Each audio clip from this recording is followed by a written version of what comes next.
Just put this on Do Not Disturb. Everybody's got those cool crew necks.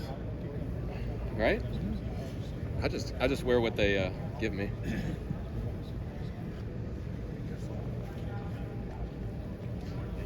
for coming out here. How has it been this past month since the end of the Beach Bowl? What's basically been on your mind? How have you just embraced the offseason? It hasn't been an off season. Been busy. One, transfer portal, trying to add a couple more guys to help the roster, which we've done a pretty good job at. And then secondly, I've had some staff guys move on. Zach Graham went to Cincinnati and Cass Simmons, so great opportunity for those guys. And Zach Wicke just took a GA job at Akron, so I'm in the process of filling those spots these last few weeks. Ryan touched on a lot about the state of NIL and where Ohio State is in comparison to other programs. Just what's your take on where Ohio State is in NIL and the situation that's here at this point?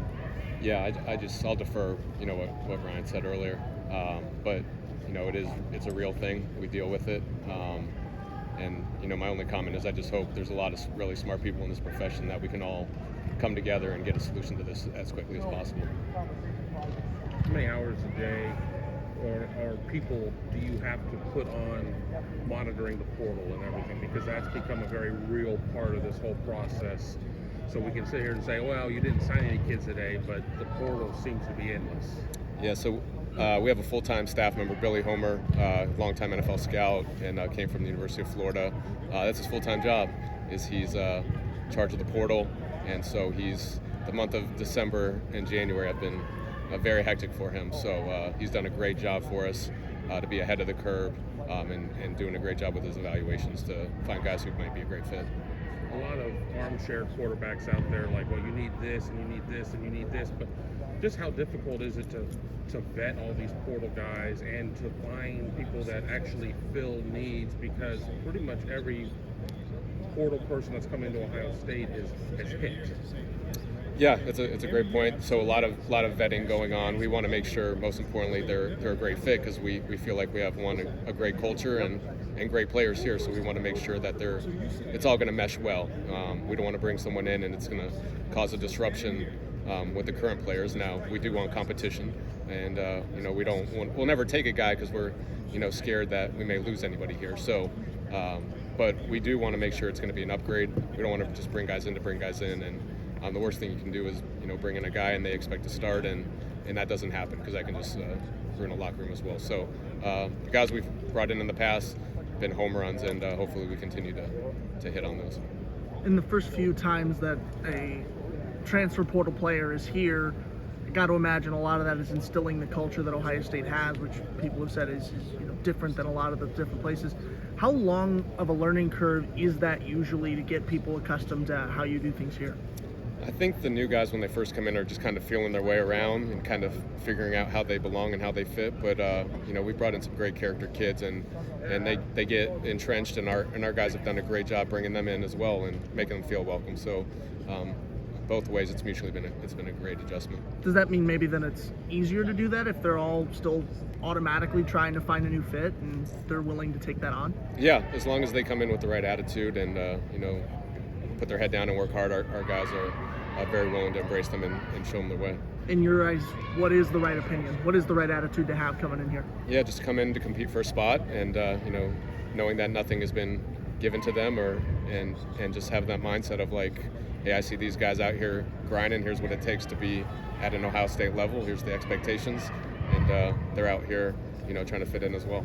I'm not sure how many of those prospective guys will watch this, but in your eyes, what's the best way to make a first opinion to you, or first impression rather to you? Yeah, just come in, put your head down, and work as hard as you can, especially at this time of the year with Mick. These workouts are getting pretty hard, so see how they fit in with those. Mark, how did your job change when you go from director of player personnel to general manager?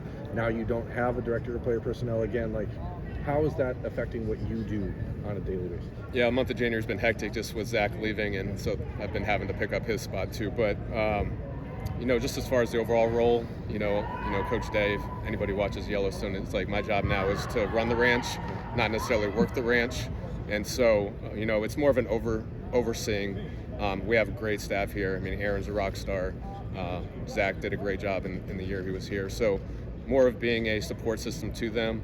I've been trying to help out as much as I can in the NIL world of just with our current roster and taking some stuff off Coach Day's plate during the season with that. So I'm always still going to be entrenched with the film evaluations, both on the high school and the college side, and really just being a support mechanism for Aaron with all the on-campus visits. Still kind of helping out with the creative team, being an asset to them. But really less in the weeds of the day-to-day communication with recruits and more taking the backseat of, just in the big picture role. You've been here with Ryan for almost 5 years, but you're still come up with Urban. The mentality's a little different. The control freak aspect. How hard is it for you to give away trust to someone like Zach for a year and then he's gone and now you have to start that again because you obviously have your hands on a lot of this stuff, but is that harder than you imagined because you have to let go of some of this stuff, or do you find yourself like diving back into it even though you don't want to? A little bit of both. It always is in me of like the way I came up in this profession. It was really a 1 or 2 person shows. Yeah. So in nowadays it's 10 or 11 people per staff. So I still have that in me where I'm not afraid to get my hands dirty because that's the way I grew up, and so it'll always be a part of me. But at the same time, having 2 twins at home and being a father and good husband and having a lot on my plate as it is now with NIL and it's not really recruiting 1 or 2 classes anymore. It's recruiting 3 or 4 at a time and having those evaluations ready and having your eyes on those. So it takes a lot of time as well anyway. And so I have to do a good job delegating or else I'll go crazy. You're like the voice of player personnel in college football. When you have a problem, it becomes a problem for everyone, it seems like. How do you deal with this NIL stuff with other programs? Are you talking to their guys? Are you guys working on something together? How do you approach it as a general collective? It seems more of a venting session with each other. Everybody's kind of secretive about what they're doing specifically. Like I mentioned earlier, though, I think there's a lot of smart people in this profession. We all just need to get in a room and figure this out quickly because I don't think there's a lot of people who enjoy what's going on, and I think it's NIL isn't what it was intended to be. And so, I'm raising my hand to help any way I can to get this solutions to get this fixed. Maybe this has already been asked, but if the changes in the landscape, does that alter maybe how you deploy the net in terms of when you just start approaching the class and maybe how you allocate some resources? Or is there any way to describe? Definitely a new mindset of how we're going to have to approach things during this time. So obviously way more heavy in Ohio and the Midwest, and then regionally, we're gonna do our best as we've always has, but we may have to pull out of some recruiting some guys nationally quicker than we have if we know right away that NIL is going to be a main factor in the recruitments. It's just probably not something we're going to end up being able to compete with, by choice as well. And is that something we want to bring into the locker room as well? So, those are the conversations we have, in this day.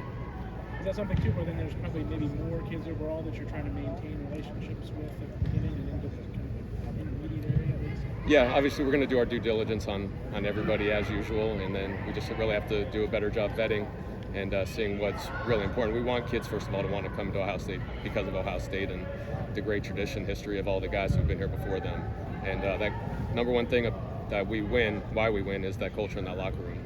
And so we can't do anything that's going to take away from that. Have you kind of learned anything over the years about how to manage the guys that maybe definitely want to be Buckeyes, but you're not completely sure in February or March that they're the guys you want yet? I mean, of course, does that develop how you kind of maintain relationships with those guys over the years? Or have you learned things over the years, I guess? Yeah, I think you're constantly learning and growing and evolving. But, when they get it here on campus, you try to do the best job. It's almost like a job interview for them, and we're feeling them out. They're feeling us out. And we're just trying to make sure they're a great fit. Is it easier now with travel and everything, all the visits and everything are allowed again and everything like that too? Oh, post-COVID, much better and easier.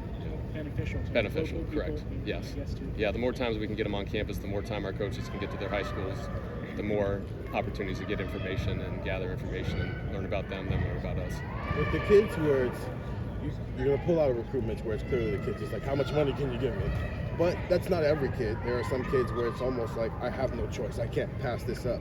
How do you differentiate those types of kids when you're going through a recruiting process, especially now where you might feel like you have a kid and then somebody offers them a type of money that you couldn't even pass on at 17 years old. Yeah, it's conversations we have all the time, just going through names and where we're at on guys and what's going to make this kid make his decision. Is it going to be NIL? Is it going to be development and brotherhood and culture and winning and all the great things this place has to offer? Or is it going to be strictly because of money? And so those are the conversations we have. The worst thing we can do is waste a lot of time and effort on kids knowing that, and then you lose them at the end of the day. So you know what, we have those conversations daily of just the vetting process and gathering as much information as we can.